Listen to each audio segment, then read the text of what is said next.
All right.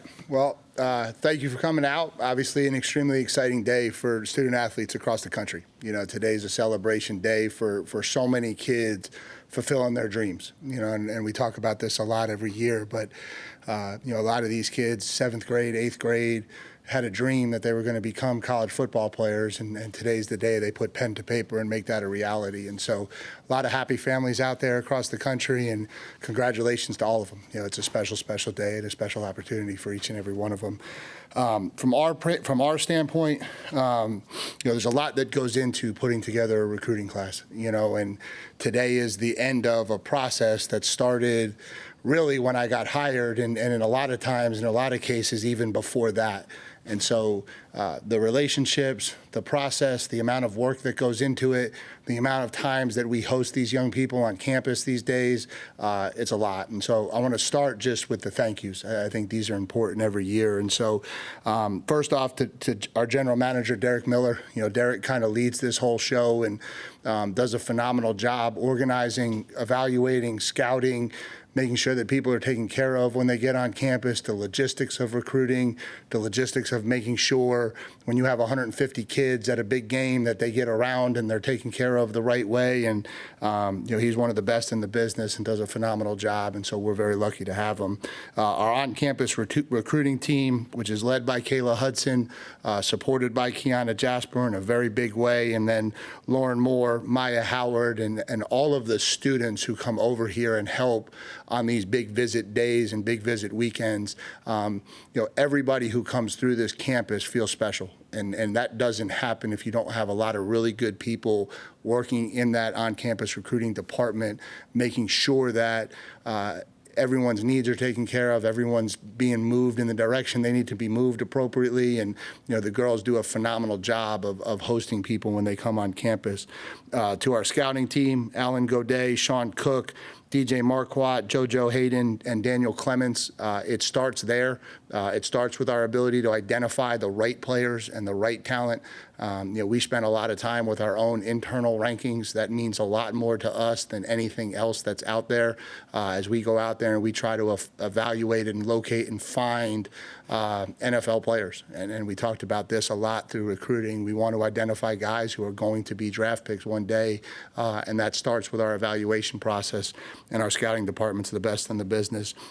Our player development team, Andrew Bather, Matt Salvaggio, and Mason Smith. You know, those three guys do a really good job with relationships, continuing to build relationships with kids, and then supporting kids when they get there. And I think that's one of the, you know, big changes that we've made, is not only the job that we're doing recruiting young people into this program, but then how we're supporting them when they get here as freshmen, and making sure that there's people on our staff designated to take care of them and help them as they transition from, you know, being a superstar high school athlete to being a first year away from home college kid. And I don't think it can be mentioned how difficult that challenge is sometimes.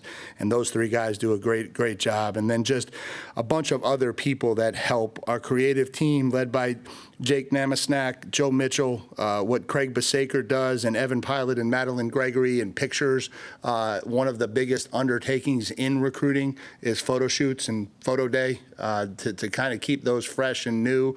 I bet if you ask them, they probably took over 100,000 pictures of recruits for the 2025 recruiting cycle. It is a massive undertaking that they go through, and so we appreciate their work. And then Cade Key, who kind of runs our video team and all the things that he does, putting out graphics, putting out videos and content to keep us fresh and hot on social media. And then some of the people on campus, most notably in academics, Molly Ty and her team, who are always available, always ready to meet with families as they come on campus and need academic support, need academic help, because as much as the world has changed, there's still a huge piece of this that is kids coming here to be part of Texas A&M University, getting an Aggie degree, getting an Aggie ring, and being part of this Aggie network for the rest of their life. And that team does a phenomenal job of always being available. Our staff did a phenomenal job hustling, working to put this class together. When this started, you know, it was a new staff, it was a new head coach. We were coming off of a 12-13 stretch in back-to-back years, and there were not a lot of positive vibes out there about Texas A&M football and where we were going. And we had to work from really ground zero on so many of these kids of building an image of what Texas A&M football should be, what it will be, what their experience will be like. I think our staff did a phenomenal job of hustling and pushing the messaging to put together what I think is an elite class. As we transition into the class, I think the thing that jumps out to me, I think it's a well-balanced class across the board. We set out to sign a football team, and I think we did that. 11 on defense, 13 on offense. The position balance is exactly what we wanted it to be. We feel like we hit position-wise everywhere we wanted to hit. It's a class that's centered in the state of Texas. 15 of the 24 kids are from the state of Texas, and we always talked about being inside out and how we went about recruiting. But we also went out and supplemented that with 9 kids, 3 from California, 2 from Florida, 1 each from Alabama, Tennessee, Utah, and Arizona, to show that Texas A&M is a program that can go coast to coast and supplement our class with elite talent. And I think we did that.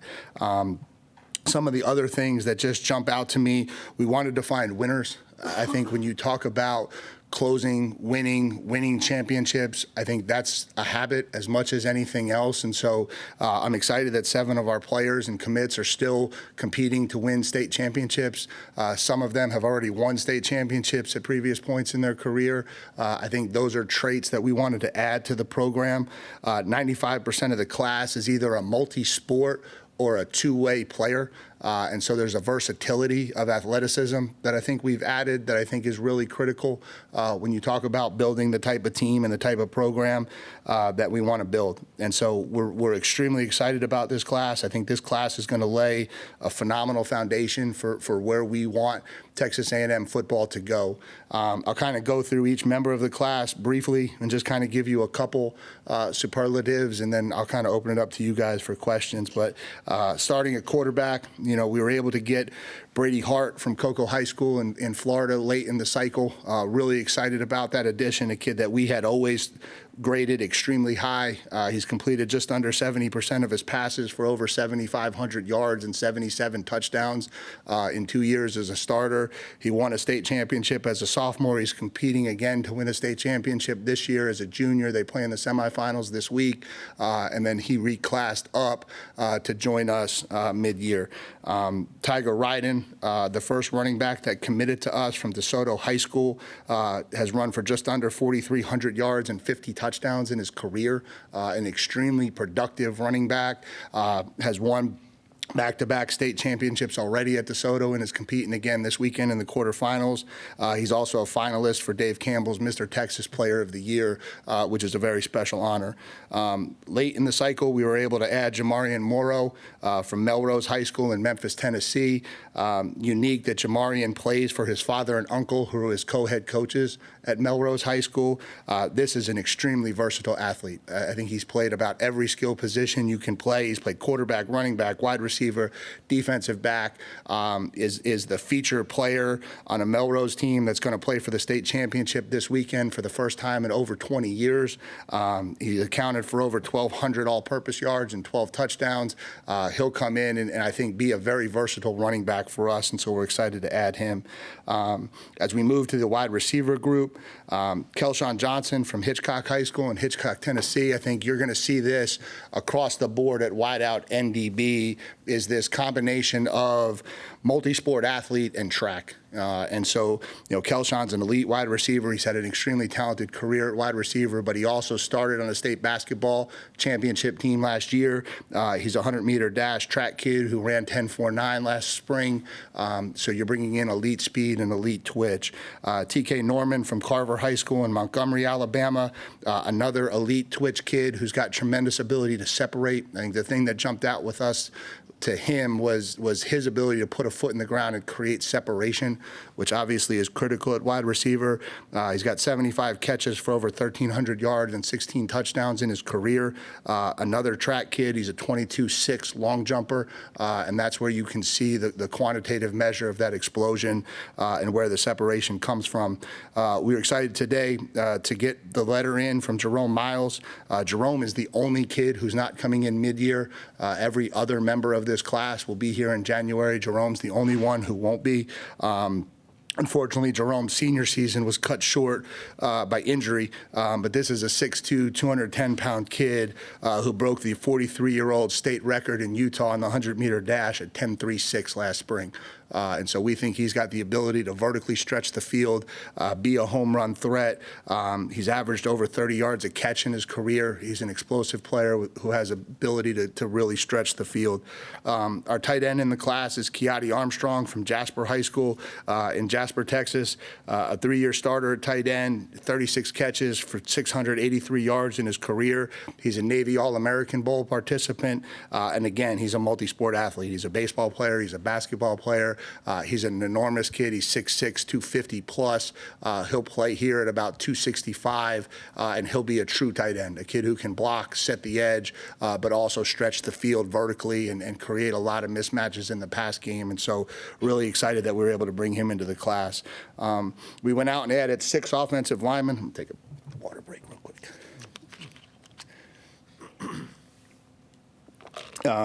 We were able to add 6 offensive linemen into the class, and I think that was obviously a goal of ours, was to build an offensive line. We wanted to make sure that we had the future of that position solidified. We thought it was a really strong class this year in the state of Texas. It was important that we went out and got the ones that we coveted, and I think we were able to do that well enough. Marcus Garcia from Denton Ryan High School, we think Marcus is going to project to play offensive tackle for us. He's a 6'5", 285-pound kid. We felt like there was growth potential in him when we signed him. He's already put on 20 pounds. I think there's room in there to put on another 30. He's an elite athlete. He moves really well. He's also an elite discus thrower. And that's, again, when you talk about power transition and making sure that you see it in other quantitative measures. He won the AAU National Championship and the USA Track and Field National Championship in the discus in 2023. And so he's elite when he gets on the track as well. Nelson McGuire, guard that we added through the fall from Midlothian High School in Dallas, Texas. Nelson's a road grader inside. We talk about wanting to become more of a people mover offensive line. It's great to be able to block people. We have to be able to move people, and he's going to be able to help us do that. He's a shot put kid on the track team, extreme power, explosion through his hips. Expect big things from him. Josh Moses from the Legacy School of Sports and Science in Houston, Texas. Josh was probably the easiest kid I recruited, and I appreciate him for that. He was committed when I got hired, and him and his family stayed very true to the process. They stayed committed through it all. They never wavered. I thought they did a phenomenal job from a character standpoint as they went through this process, and so we certainly appreciate that. Interesting that they're at the Legacy School, which was founded by 2 former Aggies, Reggie Brown and his wife, Carrie Patterson Brown, both phenomenal athletes here at Texas A&M, and so a lot of strong ties to the Legacy School down in Houston. Jonte Newman from Bridgeland High School in Bridgeland, Texas, played at high school for another former Aggie, Lonnie Madison, who's the head coach down at Bridgeland. Good luck to those guys as they play in the quarterfinals this weekend. Jonte's a 3-year starter. He's an offensive lineman who's a finalist for the Houston Touchdown Club Offensive Player of the Year, which I think speaks volumes. He's 6'5", 300 pounds. I think he projects to play offensive tackle, but I also think he probably has the most versatility across all the offensive line of anybody that we brought in. Lamont Rogers was a kid that we were really high on, sought after kid for a long time. We were able to get him in the boat late in the process and really excited about that. He's a 6'6", 300-pound offensive tackle who plays basketball and was the goalie on a soccer team that won a state championship here in Texas. He'll play in the Navy Army Army All-American game as well, and really fired up to add him to the class. And then to round it out was Ty Thomas from Dickinson High School over in Dickinson, Texas, a high school that's been really good to us. Their head coach, John Snelson, is the president of the Texas High School Coaches Association. Ty's another finalist for the Offensive Player of the Year from the Houston Touchdown Club. So for us to be able to sign 2 offensive linemen up for that type of award, I think speaks volumes for their quality. And he's a 6'4", 330-pound interior offensive lineman, again, that I think is a people mover. And so I think we've got a really, really strong offensive line class coming in. As we transition over to defense, starting with the defensive line, at edge, Marco Jones from San Ramon Valley High School in Dublin, California. I think the thing that's going to stand out the most is production in this defensive line class. And so, Marco had 440 tackles on his career, 53 TFLs, 14 sacks, 7 forced fumbles, 5 fumble recoveries, and 6 interceptions. He's also an elite baseball player. He's going to bring his talent across the street to Bluebell Park as well. He was the Cal High State Junior of the Year in 2023. And so you're talking about just an elite football player. He'll also play in the Navy All-American Bowl. Landon Rink played for his father as the co-defensive coordinator, Shane Rink, at Cy-Fair High School. Had a career total of 255 tackles, 86.5 TFLs, and 34 sacks. He was the district MVP as a junior, a shot and disc thrower, an extremely powerful, explosive kid. Again, another kid who committed early and handled this process extremely well. Today was a really, really calm, quiet day. And I think when you talk about putting character into your program and putting the right people into your program, that's what we did. And I think Landon's a phenomenal example of that. DJ Sanders from Belleville High School in Belleville, Texas. Again, 304 tackles, 42.5 TFLs, 36.5 sacks in his career. An extremely explosive athlete. He was a member of Dave Campbell's super team after a phenomenal junior year. He's going to play in the Navy All-American Bowl this year. Again, another kid who is sought after heavily throughout the process, stayed very true to his word, very true to his commitment, always believed he was an Aggie, and we were really excited when he put pen to paper today. And then Chase Sims rounds out our defensive class, and he has had a phenomenal career as well. Chase was a kid that we were really excited about. We were a little surprised with how maybe lowly ranked he was in the beginning of the recruiting process, because we always felt like he was an elite player. He committed to us in the spring, and we were really, really excited when we got him, and then I think everything caught up. I think he has jumped more than any other recruit in the country in the recruiting rankings since the time he signed with us, and I think a big part of that, again, is that scouting process and not really worrying about what other people evaluate kids to be, but trusting our own eyes and trusting what we see. We think Chase is a phenomenal player. We think he's going to have a phenomenal career for us.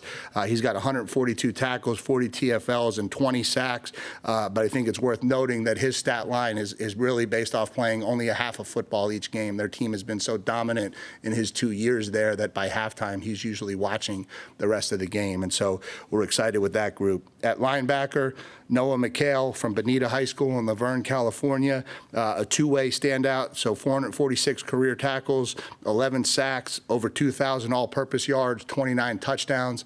Really athletic linebacker, can go sideline to sideline, really important in the modern day and age. He's a Navy All-American, and he's also a finalist for the Butkus Award, which goes to the high school outstanding linebacker across the nation. And so really talented kid that we're able to get in the class. Kelvion Riggins from Forney High School in Forney, Texas. He was the first kid in the class who committed to me. So Josh was the first commit. Kelvion was the first one who committed after I got here. Again, phenomenal family, very true through the process, has already become a great Aggie. Really see him enjoying game day. And Kelvion had 172 tackles and 8 sacks in his career, tremendous twitch and speed and athleticism that he brings to the linebacker room. And then as we transition into the secondary, the story is going to be speed. it's speed across the board. And we were going to go out and we were going to find length and we were going to find speed, and we were able to do that. Jamari Beal-Goins from Desert Edge High School in Goodyear, Arizona. Jamari's going to play for a state championship Saturday night. Another two-way player, plays both sides of the ball, had over 1,200 all-purpose yards, also had 72 tackles, 22 pass breakups, and 4 picks. He ran 10.43 in the 100-meter, 21.41 in the 200-meter. He can fly, and he's going to be an elite cover kid. Adonis Curry from Quartz Hill High School in Lancaster, California. Another two-way DB, 1,500 career yards, 30 touchdowns, 60 tackles, 4 picks, 6'2", 10.5 meter, 21 flat, 200 meter. Again, length and speed in the secondary. The one true safety that we're bringing in the class, Rashad Tom Johnson from South Sumter High School in Bushnell, Florida, 6'2", 190, has the prototypical safety body. Another two-way player, which to me is really, really important at safety. I think ball skills matter, balance and body control matter, and safeties who can play on both sides of the ball usually have those two skill sets. He's got 900 all-purpose yards, 15 touchdowns, 186 tackles, and 9 interceptions in his high school career. He's also a 22.5 long jumper, which again is your explosion in measurement form. Dejan Petaway from Paytow High School in Katy, Texas, probably has the most Aggie ties to anybody in the recruiting class. Obviously, his brother, Damian Sanford, is here playing linebacker. He played in high school for David Hicks, whose son, obviously, David Hicks Jr., plays here at defensive tackle for us. Dejan's another dual sport athlete. He's a 10.59, 100-meter kid, probably has the most versatility in where he can play. We kind of project him to play nickel, but he also can play out at corner. He can play at safety. I think he can fit a lot of different positions back there. And alphabetically, the last one of the group is Kobe Sellers from Shadow Creek High School in Houston, Texas. Another multi-sport, multi-positional kid. Played quarterback, was like basically a wildcat quarterback as a junior. Counted for over 35 touchdowns, throwing or rushing. Went to full-time DB as a senior. Had 2 picks, although they didn't throw the ball his way very much at all. And then he's another long track athlete. We think he's going to be an elite corner for us. And so that's the class. We're excited about every single person coming in this class. I think they all have the opportunity to be a major contributor for us. Again, I think our staff did a phenomenal job putting this together. And so from there, we'll open it up to questions. If there's any left. Catch your breath there, Coach. And we'll get Brett, you start us off. In terms of, I don't think there's ever been that many early enrollees. What is the value of getting those guys in early like that? As you said, 23 of the 24. Yeah, I think it's just becoming more and more popular for kids now, and maybe to some degree it's another one of those spin-offs of NIL, which is they can get here and start NIL. But I think obviously the benefit is they're here academically. The transition happens in the spring when you're not in season. They get a full cycle of off-season. So our off-season cycle will start when the January semester starts, and they'll be here from day one of that. They get to go through the defense and offensive schemes a lot, so they'll get them in the winter, they'll get them in spring ball, they'll get them in the summer, they'll get them in fall camp. And so I think it just puts them a little bit of a leg up in terms of getting ready to play for the fall. You led me into my next question. How would you evaluate, it's such a different deal now, A&M's NIL efforts, and how are you happy with it? How can you see it improve? Yeah. I guess besides the obvious, right? No, I mean, I don't think that's a public, all these coaches that talk about that stuff publicly, like that's just, no, it's this, we're good. Second row on the left, Alex. Yeah, I was down in Belleville this morning talking to DJ Sanders. Just How was he? Quiet. Good. How unique was that relationship? I mean, it sounded like that Belleville was one of your first stops when you got here, and just he kept mentioning how he wanted to be a man of his word, even though there were other schools trying to flip him up until the last minute. Just how much did that mean to you, and the current state of where high school recruiting is right now, too? Yeah, I think, we had a lot of kids in this class that committed to us early, that we set out to get early. DJ certainly is one of them, that a lot of schools never stopped. And I think as the process goes on, it becomes a money grab. You see people throwing more and more and more to try to get kids to change their mind.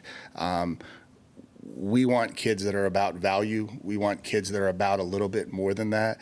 I think it validates when all of those kids sign with us that we picked the right character kids, the right character families. And I think that, again, you have a group of kids that are committed to coming here to play at Texas A&M, to win championships, to go to the NFL. And I think that finding kids that is the main focus in this day and age with all of this is really critical. And I think we were able to do that. We'll go front row right, Travis, and then Mark. Similar to a lot of the changing landscape of things, I know there's reports that some states have been able to already go into rev share deals with their student athletes. I know the law here prohibits that still. Was that at all any challenges with that? And how do you see that shaping things up moving forward? No, that wasn't a challenge for us at all. I think we're in a really good spot, and I don't think NIL played any role. NIL didn't play any role in our inability to land anyone. Maybe our NIL plan didn't allow us to get involved with certain kids or to continue to recruit certain kids or to match a number that might have allowed us to land certain kids. But that was more of an internal plan than it was a lack of resources. I think you have to be really intelligent when you manage this thing, how you manage it for the culture of your program. You see some of these insane freshman deals.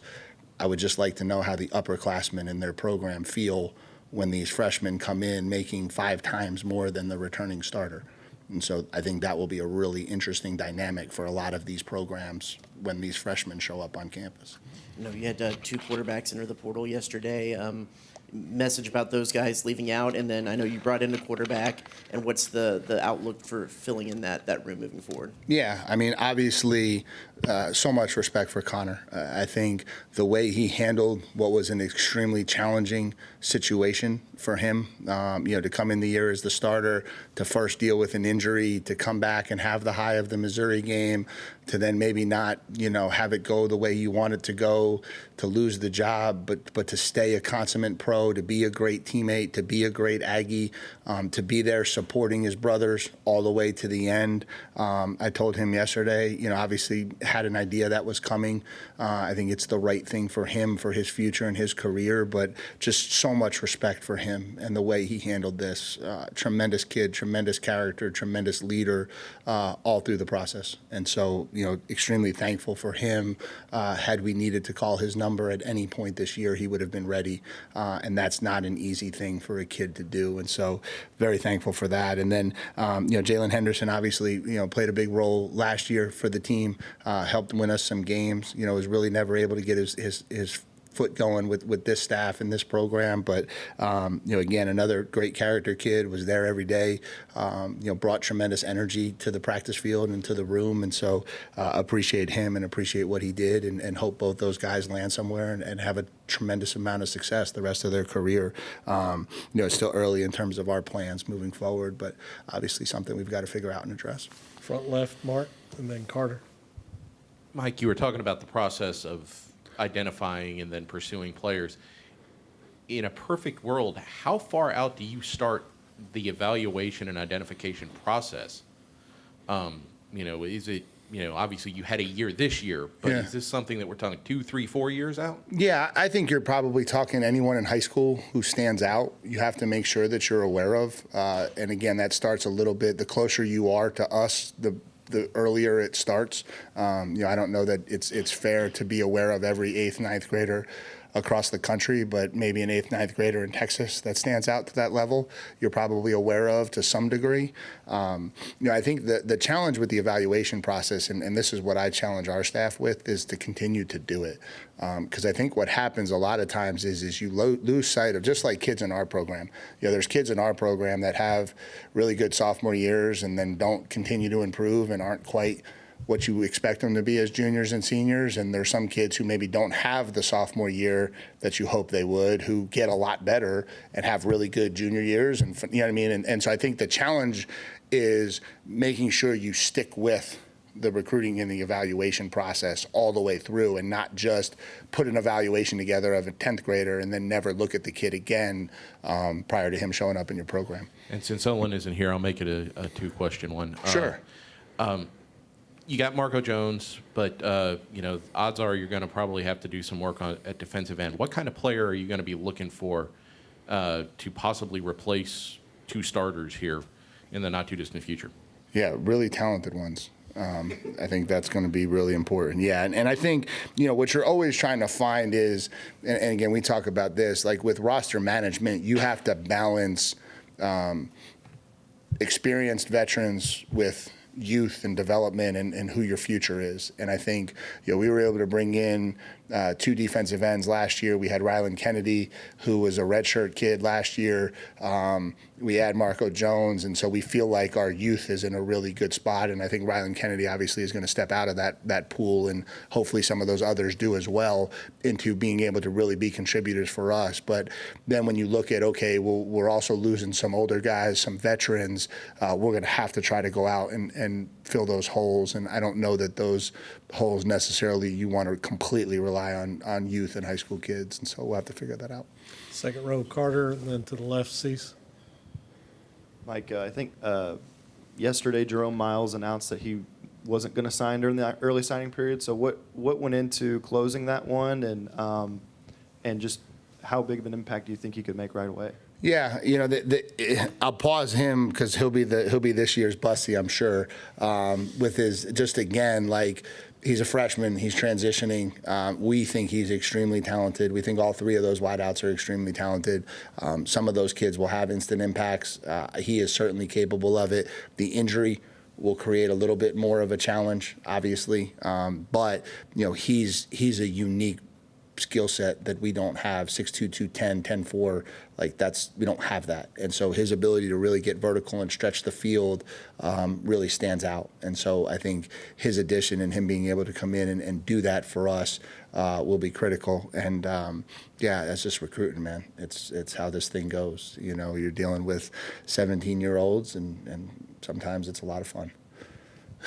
Speaking of that, losing the commitment from Hassan Longstreet and then deciding to take two quarterbacks, just what went into all of that? Were you guys surprised when you guys lost the commitment? And then how soon did you guys identify Brady Hart as a guy y'all wanted? Yeah, probably a little bit before you guys were publicly aware of what happened in terms of identification of where we were trying to go. Probably a month before it became very clear to everybody, certainly aware that it was trending in that direction. Kids got to do what's best for them, and it's part of the game, it's part of recruiting. And so wish him nothing but success, and hope he has a phenomenal career.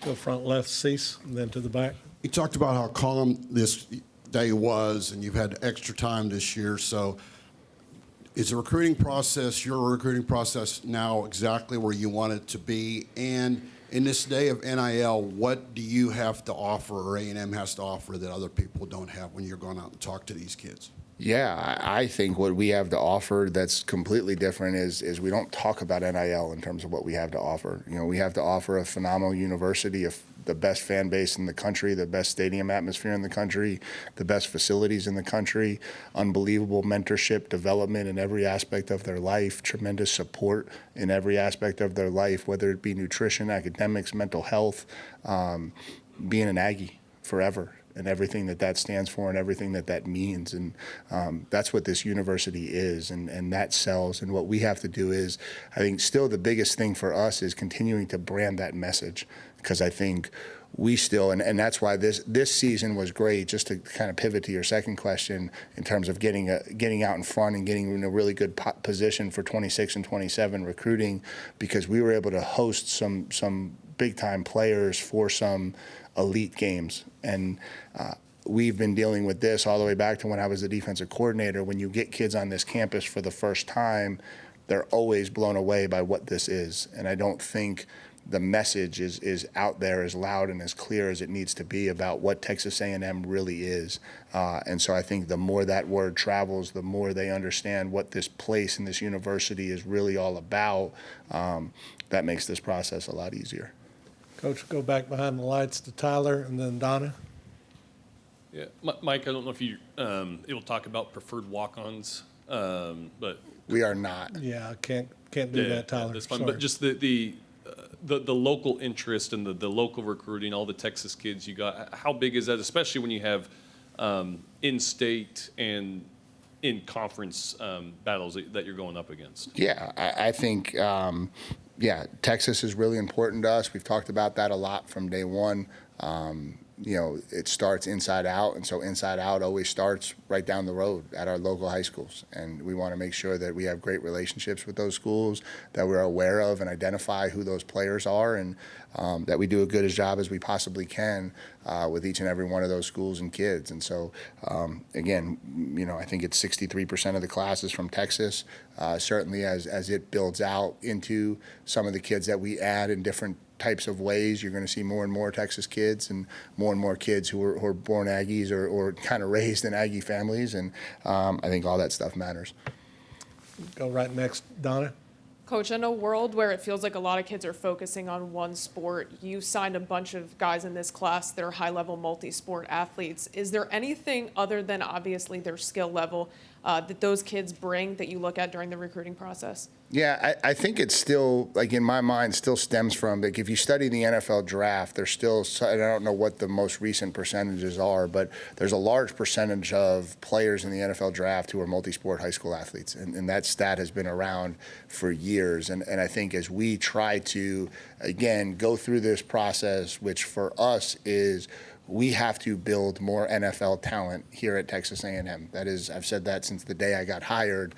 Part of that is, okay, so where does it come from? Doing studies, running analytics, trying to be aware of where those kids come from, what they look like coming out of high school, and so many of them are dual sport kids, and so many of that second sport is track, and it's the speed and it's the things that you see on the track, and then for kids who have to play the football in the air, whether that's DBs, wideouts, it's, are they basketball players? For DBs, do they play on offense? If you're an elite defensive back, you should play on offense as well. And sometimes that's harder in the state of Texas where there's a little bit more one-way stuff. But when you get out of the state of Texas, like for sure, you want to see kids play on both sides of the ball and showcase ball skills and all of those things that come along with it. And so, I just think we try to do a really good job of studying what happens, not what people say, not what people tweet, not what people talk about on social media, but like literally what actually happens. And I think what happens a lot is dual sport high school athletes become really talented college football players and get drafted at really high levels. And that's what we're trying to build here. Third row on the left, Luke. You touched on the versatility of Jamarian Morrow. Is he one of those players that you can see maybe finding a role on both sides of the ball, or do you maybe have in mind where he fits in the best?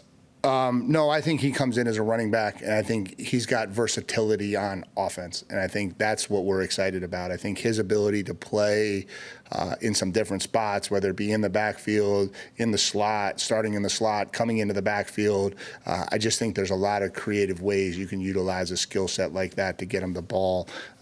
There was a little bit of an internal staff fight to maybe try to move him over to defensive back, but that's not his future. His future's on offense. And then Will Lee announces yesterday that he was returning for next season. With the leadership he brings on defense, how big is that for the secondary class that y'all are also bringing in that position? Yeah, I think it's really big. I think that's another thing that we've done a really poor job at here over the years is some of those kids who are fringe level draft picks coming back here because they believe in the program enough that they're going to get better, that they're going to be 1 year better a year from today, and they're going to go into the draft process a year further along with maybe another round and a half higher in the draft. And I think we've tried to push that message as hard as we could, which is don't sell yourself short. If the difference between the middle of the third round and the middle of the second round is $6 to $8 million, the difference between the middle of the second round and the middle of the first is another $8 to $10 million. Like, we're going to develop you. We're going to get you better. If you got to go and you think it's the right time for you to go, cool. We're excited about it, and we'll root for you. But let's not rush out of here like sometimes we have in the past. And I think that's important. And so I think Will Lee doing that. Scooby Williams didn't announce it publicly, but Scooby will be back. I think those things matter an awful lot for us. Fourth row on the left, Rob. Howdy, Coach. Howdy. First, I just want to thank you for your thoroughness of going through all the recruits. That's awesome. But you mentioned the guys that you're going after and character being really important, and maybe not wanting someone who's just looking for the money. Obviously, you see talent on film. How do you find out about the character and developing relationships with those guys? Yeah, I think it's just continuing to evaluate and again, like we're not recruiting like angels and choir boys and like that's we're recruiting football players and they're going to have an edge about them and but. You can get a feel for the amount of time we spend with them. I think you've got to evaluate both ways. As much as they're trying to evaluate your program and you're trying to sell your program, which we do, I also think it's really important that you're evaluating who you're bringing into the program. And I think we owe it to the kids that we have in our locker room to make sure that we're bringing the right people in here. And then I challenge our kids all the time. You host these kids. These kids are in and around you, and when they're around you, they act like who they are. We don't always get exactly the picture, but you do. And we've said to them at any time, if there's a kid that comes on this campus and you don't want him as a teammate, come tell me. Because the culture of our locker room will always win. And so if you don't want him as a teammate, then I don't want him on the team, and we'll work that way. And that hasn't happened. But I think kids take ownership in that, and I think that helps sort it out too a little bit. Alex, you'll wrap us up, second row on the left. Obviously, last year you guys were extremely active in the portal, just trying to rebuild the roster amid just all the turnover. Different situation this year. Just how do you anticipate your approach is going to be with the portal? And is it I know there's stuff going on behind the scenes maybe, but is it a good thing that the window opens Monday and you can get this part out of the way with the high school component this week? Yeah, we talked about that today. It's interesting. I think first time going through this calendar, it was a little bit weird, like having a transition Sunday into like 3 days before signing day. The 3 days before signing day is always really crazy. That's the first time it's happened right after the last game of the season so quickly. So it was weird, like shifting gears so fast into that mode. But now that it's over, it's nice to just be able to focus on roster retention, what the roster looks like, decisions that you have to make to build the best roster for next year. I think it's also a good thing that we're not having to go out on the road in December. I think it allows us to be around our team. I think our team needs us to be around them. As you're talking to guys who are trying to make NFL decisions, trying to make decisions on what their future looks like, when the portal does open and you're trying to talk to kids who are in the portal about what their future should look like, just the ability to kind of compartmentalize that all into a window where that's the focus, I think is really good. I think us being around our own players after the season, I think is a really, really good change to the college football calendar. Coach, thanks for your time. Yeah, thank you guys for coming out.